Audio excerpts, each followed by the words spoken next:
साधना का मतलब अपने जीवन को सही दिशा में साधते हुए कैरियर को सफल बनाना। अगर आपका मन है लड़ने का तो बेरोजगारी से लड़ो, मत लड़ो चाचा और चाची से, जिंदगी छोटी पड़ी है। आपने देखा होगा दिवाली में, छठ में कितना संघर्ष करना पड़ता है जब आर्थिक रूप से परिवार कमजोर रहता है। मनुष्य की एक फितरत है कि नकारात्मक चीजों में ये इंसान बड़ा मजा लेता है, सकारात्मक चीजें इसको पच नहीं पाती है। आज भले ही 39 वर्ष के उम्र में स्वामी विवेकानंद जी ने शरीर छोड़ दिया, लेकिन दुनिया की नजर में हुआ कि इन्होंने शरीर छोड़ दिया।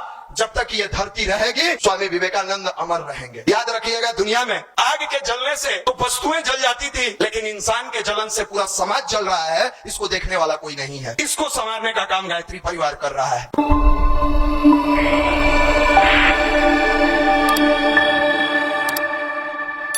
हम अपने जीवन को बेहतर कैसे बनाएं, और इसी का फॉर्मूला हमारे परम पूज्य गुरुदेव ने साधना, स्वाध्याय, संयम और सेवा दी है। हम लोग साधना का मतलब समझते हैं बाबा बन जाना, नहीं। साधना का मतलब अपने जीवन को सही दिशा में साधते हुए कैरियर को सफल बनाना। आप जिस क्षेत्र में हैं, अगर कोई किसान है वो अपनी साधना करता है अगर प्राकृतिक साथ देती है तब, नहीं तो अभी देखिए किसान बेचारा तैयार था धान की कटाई के लिए, प्राकृतिक साथ नहीं दी, लेकिन इसमें उसकी साधना की कमी नहीं रही है। वो अपना ईमानदारी से काम किया है, उसको सफलता मिलेगी। आप विद्यार्थी हैं, आपकी साधना क्या है? पढ़ाई करना। क्या आप जितना देर मोबाइल देखते हैं, एक सेकंड आपका कंसंट्रेशन लैक नहीं होता है? आपके मन पसंद अगर मूवी हो, वेब सीरीज हो, वीडियो हो, रील्स हो, क्रिकेट हो, कभी भी आपका कंसंट्रेशन लैक नहीं होता है। लेकिन वहीं जब आप पढ़ने बैठते हैं आपका कंसंट्रेशन बनता ही नहीं है। कई भाई कहते हैं हम पढ़ नहीं पाते हैं, हम पढ़ने बैठते हैं तो हमारा मन नहीं लगता है। मन लगाने का कोई उपाय बताइए। मन लगाने का एक ही उपाय है, आप अपने घर के परिस्थिति का डेली आकलन कीजिए। प्रत्येक दिन आकलन कीजिए कि आपके पिता ने कितना संघर्ष से, कितनी ईमानदारी से मेहनत करके और कितने संघर्ष से आपके पास पैसा भेजे हैं।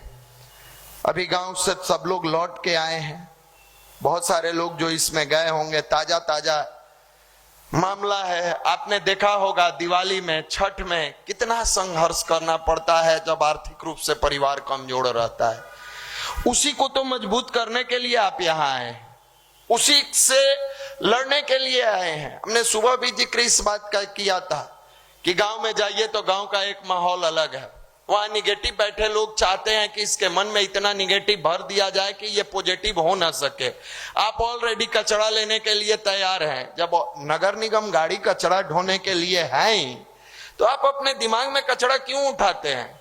अच्छा बात अगर कोई करेगा, गायत्री की साधना करोगे तो ये होगा, स्वाध्याय करोगे तो ऐसे होगा, तो इन्हें पंखा गिनेगा, उन्हें छत देखेगा, उधर चाय देखेगा कितना देर में आएगा।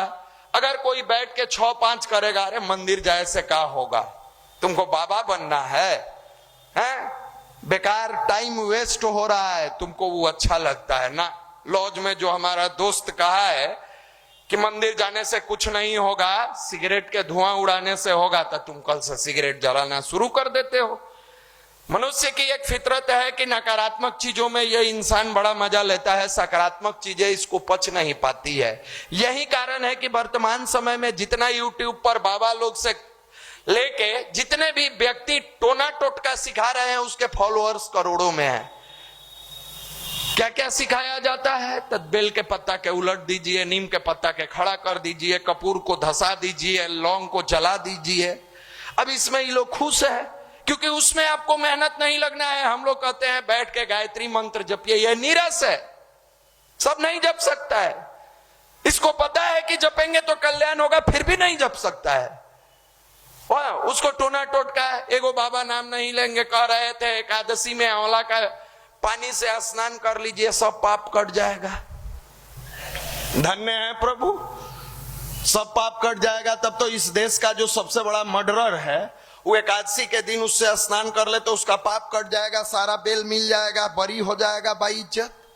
क्या आप सिखा रहे हैं देश के नौजवानों को?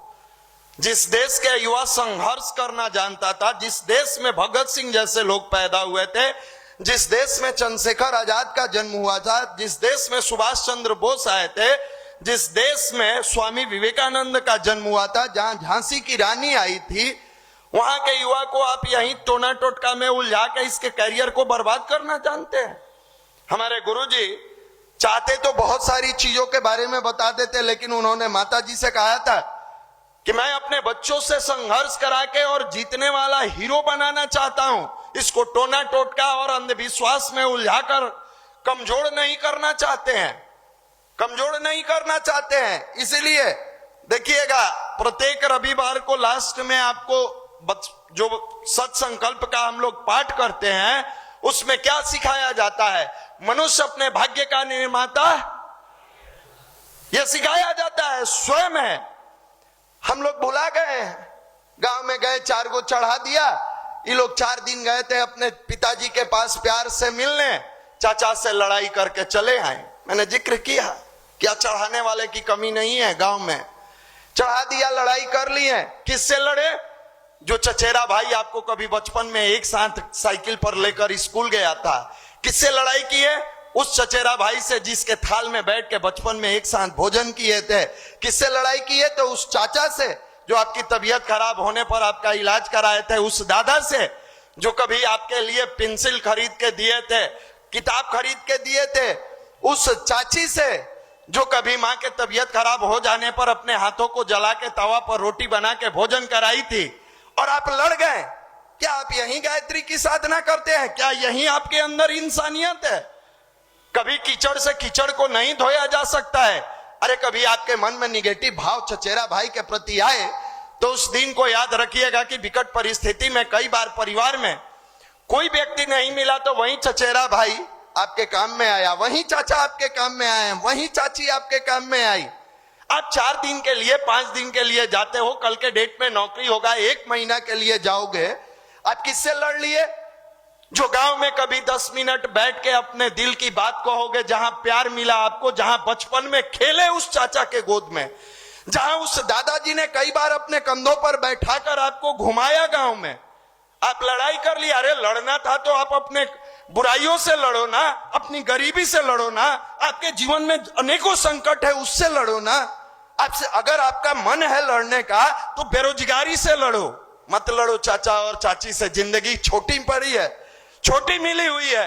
अगर लड़ना है तो अपने अंदर के शैतान से लड़ो जो हमें हैवान बना के गिरा देता है, उससे लड़ोगे तो हैवानियत समाप्त होगी, इंसानियत जागृत होगी। और तुम कल के डेट में 2 पैसे के लिए तुम्हारे पिताजी को कष्ट भोगना पड़ा दिवाली में, छठ में, आज लड़ाई जब आपके अंदर वाले से होगी ना, विजेता बनोगे तो कल तुम नौकरी लेने वाले नहीं देने वाले बनोगे, खाने वाले नहीं खिलाने वाले बढ़ोगे, और झगड़ने वाले नहीं झगड़ा का बचाव करने वाले बनोगे। ये गायत्री की ताकत है।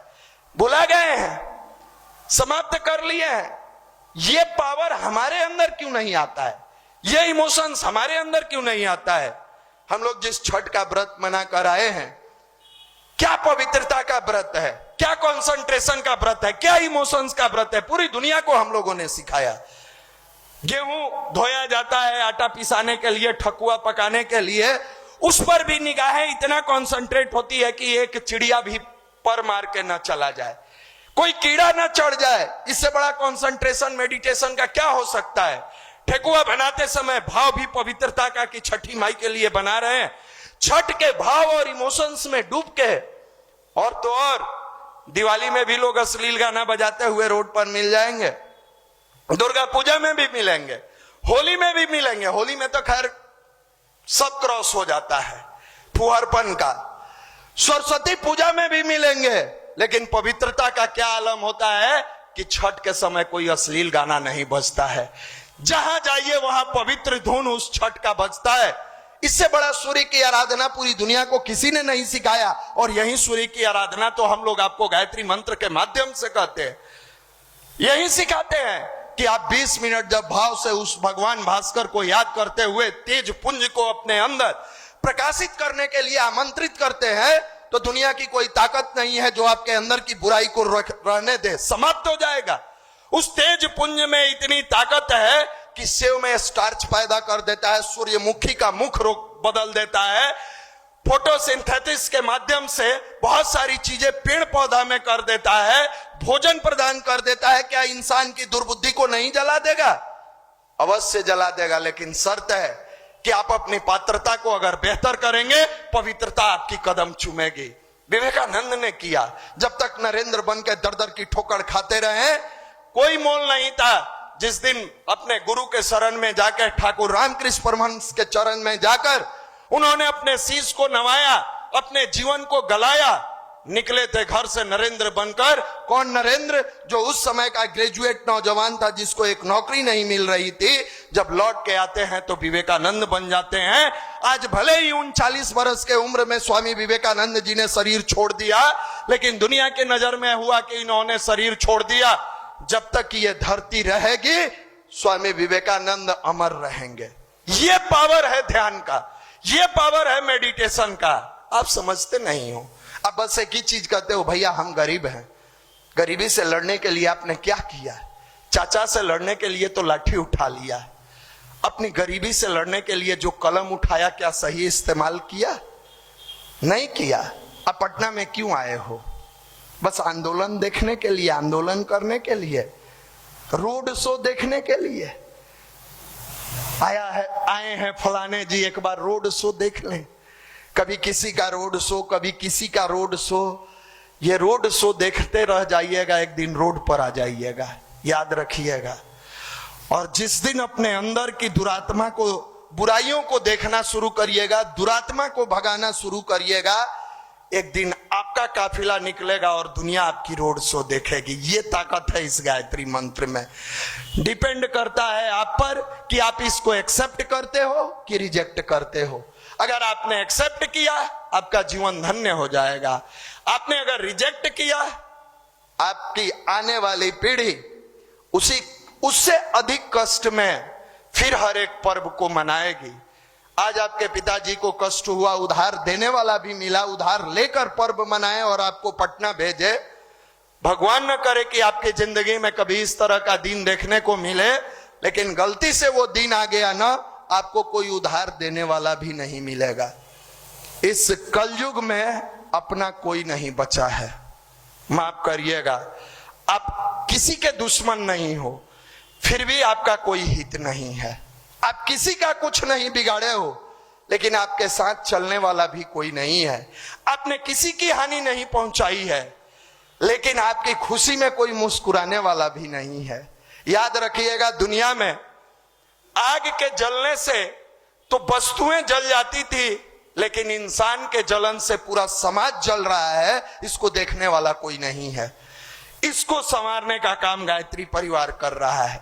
जहां मनुष्य के अंदर इंसानियत भरता है, जहां मनुष्य के अंदर विवेक भरता है, जहां मनुष्य के अंदर सद्विचार भरता है, जहां मनुष्य के अंदर चिंतन भरता है, जहां मनुष्य को वैचारिक रूप से चरित्रवान बनाता है, व्यवहारिक रूप से प्रगाढ़ बनाता है, यह गायत्री परिवार को छोड़कर वर्तमान में कोई संस्था काम नहीं कर रही। क्या लेना देना है आपसे हम लोगों का? हम लोगों को नेता भी नहीं बनना है, और नेता बनेंगे भी हम लोग तो कोई दरभंगा के, कोई छपरा के, कोई उत्तर प्रदेश के, जमानत जब्त हो जाएगा, नहीं हो जाएगा। क्या लेना देना है? थोड़ा देर के लिए सोचिए। बस एक ही चीज लेना देना है कि जिस गरीबी का दर्द देख के हम लोग यहाँ आए हैं, जिस किसान परिवार से निकल के हम लोग यहाँ आए हैं, जहां कष्ट झेलते हुए पिता ने पढ़ाकर यहां तक भेजा, शायद इसी कष्ट से आपके पिताजी और आपकी मां का भी दिन गुजर रहा होगा। हो सकता है थोड़ा 19-20 हो, लेकिन जैसे हमारे माँ बाप अब बहुत सारी अरमानों को सजाकर यहां भेजे थे, आपके भी माँ बाप सजा कर बैठे हैं। आपको क्या लगता है कि छठ में गए, माँ खुशी से छठ मना ली, उनके अंदर का दर्द आप समझ पाए? नहीं समझ पाए।